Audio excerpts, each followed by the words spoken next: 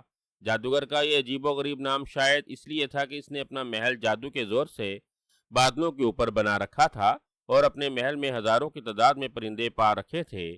وہ ہر پرندے کی زبان بھی جانتا تھا۔ عمرو نے سوچا وہ اس پرندے کے متعلق بھی ضرور جانتا ہوگا، جس کا پیچھا کرتے ہوئے وہ بادشاہ فیروز کے باغ میں جا پہنچا تھا۔ عمرو نے اپنے گھوڑے کا رخ مشرق کی طرف موڑا، اور عمرو کا گھوڑا ہوا سے باتیں کرنے لگا۔ چونکہ عمرو کو معلوم تھا کہ وہاں تک پہنچنے کے لیے اس کو 2 دن اور 2 راتوں کا سفر طے کرنا پڑے گا، اسی لیے اس نے کھانے پینے کا سامان بھی ساتھ لے لیا۔ وہ چاہتا تھا کہ بادشاہ فیروز کو جلد از جلد اس کی تکلیف سے نجات دلائے، اسی لیے اس نے 1 دن اور 1 رات مسلسل سفر کیا۔ اب وہ کافی تھک چکا تھا، اس پر نیند کا بھی غلبہ ہو رہا تھا۔ میدانوں اور جنگلوں سے ہوتا ہوا وہ ایک سرسبز علاقے میں جا پہنچا تھا، جہاں اسے پانی کا ایک صاف شفاف چشمہ نظر آیا۔ اس نے سوچا کہ تھوڑی دیر کے بعد یہاں سستا لیا جائے۔ وہ گھوڑے سے نیچے اترا اور اسے ایک درخت سے باندھ کر خود چشمے کے پانی سے منہ ہاتھ دھونے لگا۔ ہاتھ منہ دھو کر اس نے تھوڑا سا کھانا نکالا، اسے کھا کر چشمے سے پانی پیا اور ایک درخت کے تنے سے ٹیک لگا کر آنکھیں بند کر لیں۔ جانے وہ کتنی دیر تک سوتا رہا، اچانک اس نے سنا کہ کوئی اسے آواز دے رہا ہے۔ امرو نے آنکھیں کھولی تو سامنے کچھ فاصلے پر ایک بوڑھے آدمی کو، جس کی داڑھی لمبی تھی اور سر کے بال بڑے ہوئے تھے، زمین پر بیٹھے دیکھا۔ وہ زاروں کی طرح رو رہا تھا۔ امرو نے حیرانی سے اس کے قریب جا کر پوچھا، اے بزرگ، تم کون ہو اور اس جنگل میں بیٹھے کیوں رو رہے ہو؟ اس بوڑھے نے کہا، اے نیک دل انسان، میں اس پہاڑی جنگل سے قافلے کے ساتھ گزر رہا تھا کہ مجھے ٹھوکر لگی اور میں گر پڑا اور بے ہوش ہو گیا۔ قافلے والے مجھے مردہ سمجھ کر چھوڑ گئے۔ 2 دن سے بھوکا پیاسا ہوں، اس جنگل میں بھٹک رہا ہوں۔ امرو، جس کا دل رحم اور ہمدردی سے بھرا ہوا تھا، اس نے بوڑھے کی یہ حالت نہ دیکھی گئی۔ اس نے باقی بچا ہوا کھانا اسے کھلایا اور اپنے پیچھے گھوڑے پر بٹھا کر اگلی منزل پر روانہ ہو گیا۔ ابھی اسے خاصا سفر مزید کرنا تھا۔ پہاڑی علاقہ چھوڑ کر جیسے ہی وہ میدانی علاقے پہنچا، اس کے پیچھے بیٹھے ہوئے بوڑھے نے اچانک اس کو دھکا دیا اور گھوڑے سے نیچے گرا دیا اور گھوڑے کو سر پر دوڑاتا ہوا با کھڑا ہوا۔ اس کی اس حرکت سے امرو جان گیا کہ یہ کوئی چور ہے جس نے بوڑھے کا بہروپ بھر رکھا ہے۔ کوئی چور امرو کی کوئی چیز لے کر بھاگ جائے، یہ بھلا کیسے ممکن تھا؟ امرو نے زنبیل سے سرخ کپڑے کا ایک ٹکڑا نکالا، اسے ہوا میں پھینک دیا۔ پلک جھپکنے میں کپڑے کے ٹکڑے نے ایک سیاہ رنگ کی چیل کی شکل اختیار کر لی اور وہ چیل فوراً چور کے سر پر جا پہنچی اور اپنے پنجوں سے اس کے کندھوں کو پکڑ کر اس طرح فضا میں اڑنے لگے جیسے وہ کوئی مرا ہوا چوہا ہو۔ چور اس افداد سے ایسا خوف زدہ ہوا کہ اس کے منہ سے چیخیں نکلنے لگیں۔ امرو کے ہونٹوں پر ایک شریر سی مسکراہٹ پھیل گئی۔ اس نے اپنی انگلی کو ہوا میں گھمایا تو وہ چیل بھی کسی لٹو کی طرح تیزی سے گھومنے لگی۔ اس کے پنجوں میں لٹکا ہوا آدمی چلاتے ہوئے کہہ رہا تھا، میں مر جاؤں گا، مجھے معاف کر دو۔ امرو نے سوچا اس کے لیے اتنی سزا کافی ہے۔ امرو کے اشارے پر چیل نے اسے ایک بہت بڑے اونچے درخت کے اوپر جا کر چھوڑ دیا۔ اسی وقت امرو کا گھوڑا بھی واپس آ گیا اور چیل بھی سرخ رومال میں تبدیل ہو گیا اور رومال ہوا میں تیرتا ہوا امرو کے پاس آ گیا۔ امرو گھوڑے پر سوار ہوا اور گزشتہ روز کی طرح تیزی سے آگے بڑھنے لگا۔ وہ منزلیں مارتا ہوا دوسرے روز ایک ایسے علاقے میں پہنچا جہاں ہر طرف آسمان سے باتیں کرتے ہوئے سیاہ رنگ کے پہاڑ تھے۔ ان پہاڑوں پر سبزہ نام کی کوئی چیز نظر نہ آ رہی تھی۔ ماحول اتنا پراسرار تھا کہ اکیلے آدمی کا ٹہر رہنا ناممکن تھا، لیکن امرو کے لیے یہ ماحول کسی خوف کا باعث نہیں تھا، کیونکہ وہ کئی ہفتے طلسماتی دنیا اور اسیب زدہ علاقوں میں گزار چکا تھا۔ اس نے گھوڑے کو وہیں چھوڑا اور پیدل ہی ایک ایسے پہاڑ کی طرف بڑھنے لگا جو سب سے الگ تھلگ تھا اور رنگت بھی دوسرے پہاڑوں سے مختلف تھا۔ جب وہ اس پہاڑ کے دامن میں پہنچا تو تیز ہوا چل رہی تھی۔